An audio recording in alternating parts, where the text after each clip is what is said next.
Alright everybody, I should have probably shot this video before so you can see the condition, but I guess I'm gonna put pictures up. So this is my recent trade. It's a 2006 KFX 700 twin. It did run, believe it or not, but it had a very bad knock. I thought it was a rod. Well, I'll show you all what it was. So they used the goop for their gaskets, so I cleaned that stuff all off, just did some brake cleaner, get it all ready for the new gaskets and everything. So I started disassembling the top end. I started with the front cylinder, and the rod looks good. There's no play, doesn't appear to be bent, and there's no vertical play. There's obviously a little bit side to side, which is good. So needs a new radiator, which is on order. We're going to make this thing purr like a kitten when it's all said and done, but we're going to do some upgrades to it also.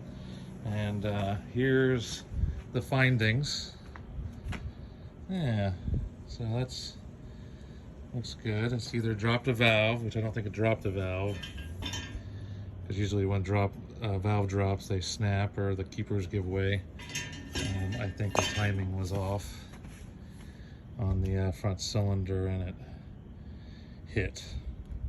Regardless, it's all kinds of jacked up. The cylinder's actually not completely terrible, but it is peppered up top, so it needs to be bored out.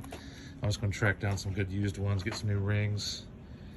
And supposedly with the Kawasaki Prairies, it seems like from a quick research, they have valve issues, it seems like. So it could be a possible bad valve that broke or something, but that more than likely is due to actually contacting the piston. So I'll be running kibble whites with Viton seals and all that good stuff going forward. So stay tuned.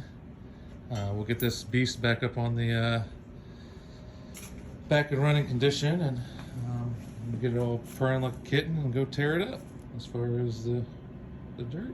So thanks for looking. Bye.